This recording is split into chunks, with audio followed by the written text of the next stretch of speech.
Comme je l'ai déjà expliqué sur cette chaîne, mon premier casque de réalité virtuelle, c'est l'Oculus Quest 1. Virtual Desktop était déjà disponible et fonctionnait très bien, et l'Oculus Link venait d'être annoncé au moment où j'ai décidé d'acheter le casque. Là où je veux en venir, c'est qu'à aucun moment je n'ai envisagé l'Oculus Quest uniquement pour un usage autonome. Bonjour et bienvenue sur Pause VR. Aujourd'hui on se pose la question, est-ce que sans le PC VR, l'Oculus Quest 1 et donc le 2 reste intéressant?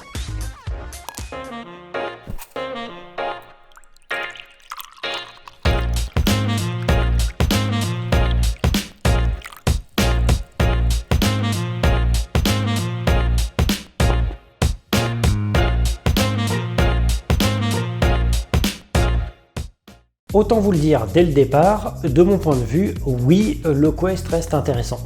Mais le truc, c'est que cette réponse n'est pas universelle.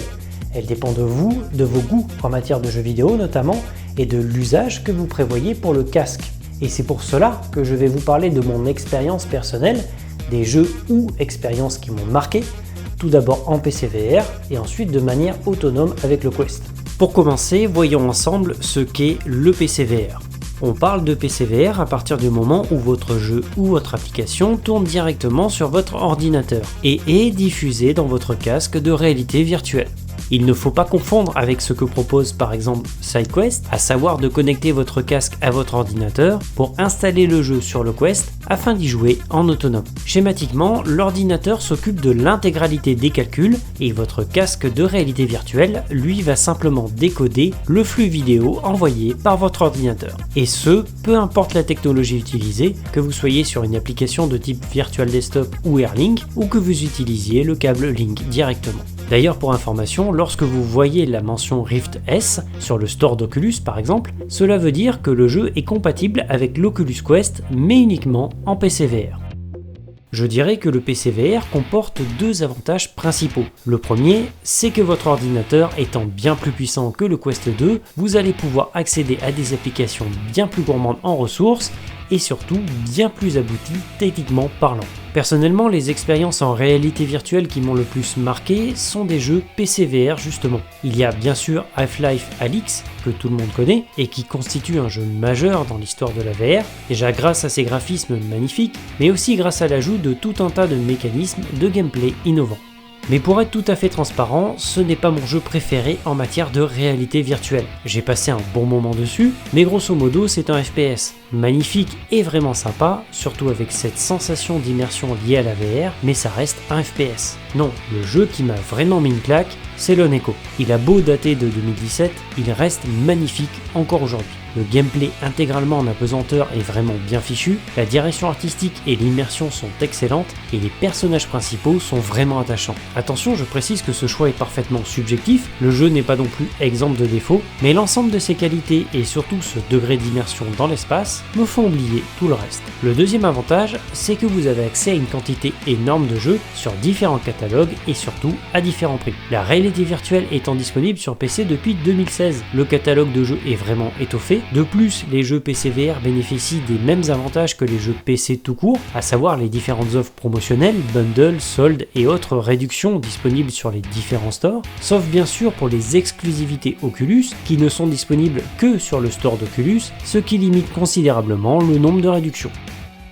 Pour résumer, certains jeux PC VR sont vraiment impressionnants sur le plan technique et ne tourneraient clairement pas sur un appareil autonome. Et la richesse du catalogue dans son ensemble permet à tout le monde d'y trouver son compte. Que ce soit du jeu solo, du jeu multi, de la simulation automobile, de la simulation spatiale, et je ne parle même pas des jeux en flat, donc sans VR, qui bénéficient d'un patch pour pouvoir les utiliser en réalité virtuelle. Et enfin, les éventuelles économies que vous ferez en achetant directement les jeux sur PC, et l'avantage non négligeable que votre jeu ne soit pas lié à votre compte Oculus, en l'achetant sur Steam par exemple, comme ça si vous changez de marque de casque plus tard, vous aurez quand même accès à vos jeux. Vous l'aurez compris, cette composante PC VR est très importante, mais l'inconvénient, c'est que pour profiter correctement des jeux, il vous faut une machine puissante, et tout le monde n'a peut-être pas les moyens ou l'envie d'investir autant d'argent dans un ordinateur. C'est aussi pour cela que le Quest 2 se vend aussi bien. Pas besoin d'ordinateur, pas besoin de console, vous achetez votre casque et vous jouez. Et même si la partie PC VR est très importante pour moi, Vous allez voir que ce casque se défend très bien avec son catalogue de jeux autonome de plus en plus fourni. Clairement, pour cette deuxième partie, l'intérêt du Quest en autonome va dépendre de votre manière d'aborder le jeu. Si je prends mon cas personnel, je ne suis pas intéressé par les jeux multi et les jeux qui sont basés sur le scoring. Ce qui me plaît, ce sont les aventures solo, scénarisées, des aventures qui ont une véritable conclusion. Et j'ai tout de même réussi à trouver différents jeux qui correspondent à cette description et qui m'ont plu. Je pense à des œuvres comme Walking Dead, Sense & Sinner, qui bénéficient d'une solide campagne solo, en plus de divers autres modes, Virtual Reality, qui m'a vraiment plu avec son scénario et son ambiance complètement barrée, les jeux à licence Star Wars, qui même s'ils ne sont pas exempts de défauts, sont plaisants à parcourir, et des exemples comme ça j'en ai plein, mais il faut reconnaître que ce n'est absolument pas comparable au catalogue PCVR.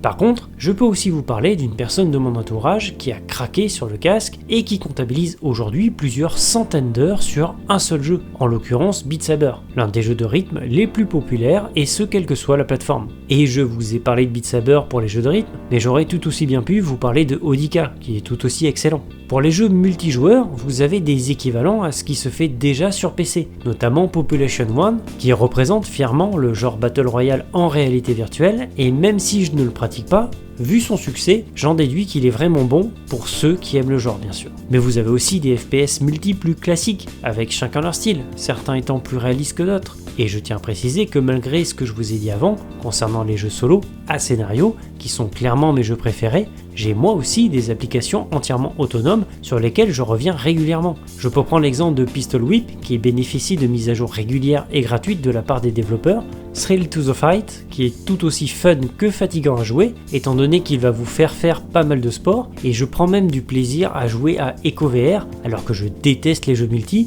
mais il faut avouer qu'il est vraiment fun, surtout avec des amis, et que l'on se prend très rapidement au jeu. Et enfin, je ne parle même pas des genres plus classiques, tels que la plateforme, les simulations de sport comme le ping-pong, les jeux de poker, des courts-métrages interactifs, sans oublier les différents jeux qui vous permettent aussi de jouer avec des gens qui n'ont pas de casque. Vous trouverez d'ailleurs sur ma chaîne une vidéo spéciale Noël dédiée à ce type de jeu. En conclusion, même si me concernant, la partie PCVR est indispensable, surtout que je suis un joueur PC avant même d'être un joueur en réalité virtuelle. Ce n'est absolument pas le cas de tout le monde. Le catalogue autonome de l'Oculus Quest ne cesse de s'étoffer avec le temps, en témoigne l'arrivée future de Resident Evil 4 par exemple, et je vous conseille aussi de regarder du côté de Facebook car il existe des groupes entièrement dédiés à certains jeux en VR, vous permettant d'avoir un véritable retour d'expérience, et faites la même chose sur YouTube, vous trouverez tout un tas de tests et d'avis sur des jeux 100% autonomes du Quest. J'espère que cette vidéo vous aura permis d'y voir un peu plus clair. Bien sûr, n'hésitez pas à laisser un commentaire, à vous abonner. Moi je vous dis à la prochaine sur PostVR.